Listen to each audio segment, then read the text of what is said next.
Hi. Hello. We did it. Yes, we are done with the Alaskan. We officially, here's our official, all 1,400 some miles of it. Mm-hmm. Yep. We Alaskan is done. Figured out that you said from Dawson Creek. Yep. To from Delta the start to the Delta Junction. Took 9 days. Yep. Which we were just figuring out that we could have actually done it faster, but we added in some days along, which was a good idea. But because we added one extra day to Liard Hot Springs, which was recommend. Yeah, you got to do it. Yeah. And then we did 2 nights in Skagway, so we did a side trip. Yep. And that added time as well. And then we were on the road too for an extra 8 hours waiting for the Mounties to investigate the terrible accident, which we are so thankful we weren't part of. But I guess from like start to finish, so if you're planning on doing the Alcan. So this is our little tip video for the Alcan, by the way. Here we go. So Dawson Creek, the start. If you're from our area, it's like a North Platte town, which if you know, you know. But it's just not a place I'd stay in again. If I was gonna do it again, I'd like go to definitely hit the start, right? And get your little pictures on all the little milepost signs, whatever, and then leave.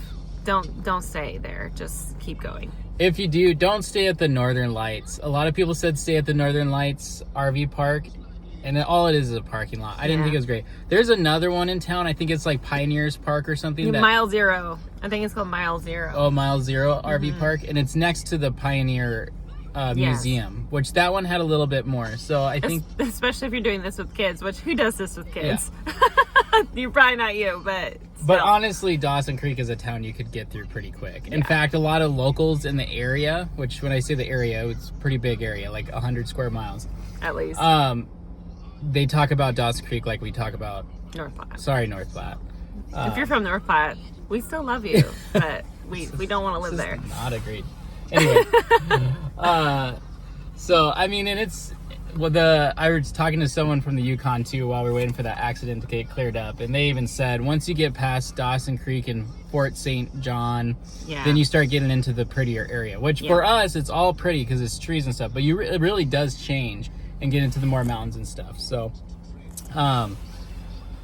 but the big thing I would say is if you're gonna do this trip, the biggest thing is not to worry about it. It really isn't that bad. We didn't hit really bad roads because that's the thing. Everybody is like, oh man, the roads gotta be terrible. And they were at times. I mean, you can watch my other videos, but yeah, they were at times. And I think you thought they would be worse, and they were just about what I thought they would be. But they're like oil strips in the sandhills. Yeah, in some areas. Yeah. Honestly, it's pretty well taken care of for most of the way. It's basically once you get to Destruction Bay, all the way to the border, and a little bit past that as well. But definitely Destruction Bay to the U.S. border. It's awful. It is awful. It's pretty rough, and understandably so. We went through like it's crazy. Is it Beaver Lodge or Beaver Creek? I think it's Beaver Creek, the westernmost town in Canada. We went through, and you can see why too. It's so rough. I mean, they just don't have a lot of people out there doing it. So and bless the people that are. I mean, when they really are working on it, so it's not like they're just letting it rot or anything like that. But it's not that big of a deal. Honestly, the day we did Destruction Bay to the border, we could be doing anywhere from 60 to as slow as 35. And as long as you go slow and do what you're comfortable, you're fine. Because there's no one else on the road, and you can work with the whole road to go around things. So it's not a big deal. If you are lucky enough to like kind of follow along someone, you can let them hit the really terrible spots and then learn from their mistakes. Yeah, we saw some people both at U-Hauls. People don't care about U-Hauls, so if you're getting a U-Haul that's been on the Alcan, it's probably gonna break down, because we saw some people rip through those Frosties and like they're back in, like bottom out. You know, everything in there's trash. But yeah, you definitely want to follow someone. There's no reason to go fast, so definitely don't worry about the roads. They're not that bad. The other thing I would say though is if you start as soon as we do, we started actually early in the season. May 29th was our date that we took off from Dawson Creek. So we're ahead of the crowd, which I actually think is nice. But a lot of the gas stations and campgrounds are not open yet. They haven't opened for their season. Their season doesn't start until more into June. And if you're planning on doing this without a rig and you just want to stay in like, you know, like tiny little motels and stuff, you can definitely do that. But I would recommend not doing that until June, mid-June, late June, when they're all open. Because we definitely saw a lot of places that just weren't open for the season yet. In fact, you would have to bring gas cans like we did. Otherwise, you're going to run out of gas. If your vehicle cannot go at least 200 miles on one tank, I think even a little bit more, you're probably going to run out of gas. Yeah. So or you're just going to be sweating a little bit. You definitely we might have been able to make it, but we were sweating. We have 2 gas cans, and there was only once that we needed both. So as long as you have 1 5-gallon, you're probably going to be fine. But you want to be able to at least go 200 miles between fill-ups. Yeah. So with the idea of wind blowing at you that's the thing, is we've hit high winds, so that's killed gas mileage. Mm-hmm. In Canada, loves their steep grades. Yes. They don't flatten out anything. It's so beautiful, though. It's very beautiful, but you are going up average 8 to 9% grades. Yeah. And sometimes 12. 11 and 12% is not unheard of. So that's going to kill gas mileage too. Yeah. So it's seriously, like, we're telling you like all the bad stuff, if you will, but it's so beautiful. Like, I have never been on a prettier drive in my life. It is absolutely amazing. Rockies in America, amazing. Same with Montana. This is like the next level. Like, if you love mountains and trees and lakes and glacier water, this is your trip. Everybody, honestly, obviously there's time factor involved. But if you ever get a chance to do it, you should do it. There should be no reason why not to. It is an amazing road trip for sure. And the other thing too is it's a community out here. So you get to know basically everybody that's driving the Alaskan, because it's not a big group of people. We've met Linda. Yeah. Her and her husband. I didn't get her husband's name, but they're fantastic. They're from New Jersey. We ran into them. Don and his big rig that he's pulling with his friends. Yeah. And you just keep seeing each other like over and over again at these different stops, and which is a great feeling as when you're going down the road, that you know that there's like people that you are at least acquainted with, that you can like wave at and be like, help me. And they're that's the thing, is we're watching out for each other. Yeah. So if we see something happen, or we're right on it. Yeah. And the cool thing is to like, see if you're doing it when we're like young and with a family, because we're crazy. Most people that are doing this trip are retired. Yeah. So when they see a family like us, they instantly attach to us, which is great, because it makes me feel a little bit better. It's honestly, I did hit a point where I was homesick, because I've realized that Arthur is definitely home for us, as well as a safe place to land, right? Like, I know if something's gonna happen, I know you guys have my back. So once we got out on this trip and away from home, it was kind of a homesickness feeling of like, shoot, my safety net is gone. But then it's been cool on this to be part of this Alaskan community, where now you have people along the way that are going to watch out for you and help you out. So, and honestly, to everybody, the locals are amazing. Oh yeah, they are so nice. Yeah. And Canada especially. Yeah. I'm like so pro Canada right now. I love Canada. They are so nice. They will bend over backwards. They are just amazing, and enjoy it. Also, Canada is awesome. Like, if you have an opportunity to go on a trip outside of America, Canada is awesome. One, because it's super cheap for Americans. Yeah. Okay. My campsites are like $10. They're super cheap. So we have an annual pass now to Liard Hot Springs. A hot spring for our whole family. $20. That's it. Yeah. No, Canadian. Yeah, so it's even cheaper. It's even cheaper for us. And it was like the best hot springs I've ever been to in my life. No. Okay, so roads, places, Liard, that's like the place you have to go to if you have to stop overnight. Goodness, I mean, the whole drive is pretty, so like you really can't go wrong.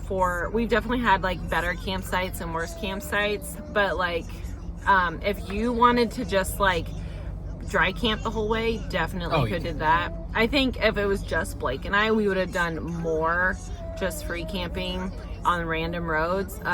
Having a family, they like electricity and things like that. It is nice it's sometimes. a little bit easier as a family. And after dry camping, some days it's nice to be able to recharge your batteries too. All that, yeah, for sure. But border crossing. Oh yeah, crossing into Canada, they're so nice. Super easy. They're so just like fun. I was like, I have carrots and green chives, and they're like, cool, have a nice day. And then you cross into America to get into Alaska. It is way easier to get into Canada.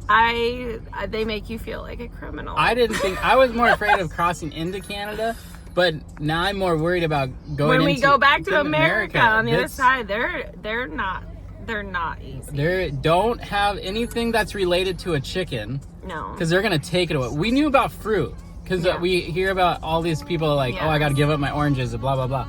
No, there's so much more stuff that Rice. we brought from America. Yeah, so we took our rice out of the bag to put it into like a plastic clear side, container so we could pour it easier in and pack better. Bad idea. They were gonna take that because it's technically from another country, even though we bought it in America. Yes. They are gonna take everything you want to eat, basically. Yeah, they have. And it's American food. We bought it in America. Okay, we have to start moving again. But yes, so borders, crossing into Canada, easy peasy. Crossing into Alaska or America. Sorry, America, not so much. They also don't care about our kids either. Yeah. The Canadians were like talking, the Canadian guards talk to our kids. They're like, oh, how you guys doing? Blah, blah, blah. They have all kinds of fun with our kids. The American Border Patrol do not care about our kids at all. They might take a peek at them, but they don't even like talk to them at all. Yeah, so that was interesting for both of us. But overall, super hard. Like this little certificate says, I thought that was pretty on point. It says, our names have gone through the trials and tribulations to reach mile 1422. Okay, so like, that just kind of tells you that it's hard when you're taking a rig with a family and doing all this, and like, don't mind my video skills because we're still up here in the permafrost. Yeah, the frosties are a real deal. But also it will be the prettiest drive you've ever go on in your life. And like, there is just some hidden treasures in these tiny communities. We've had so many good conversations with just local people, local little grocery stores, things like that. And you have never seen wonders like this before. I can guarantee you if you haven't done it, because it's just really unique. Anything else to add for the Alcan? You could go on. He could go on forever. This is already a 13-minute video. Well, that's fine. It's going on YouTube. So. Okay, go ahead. I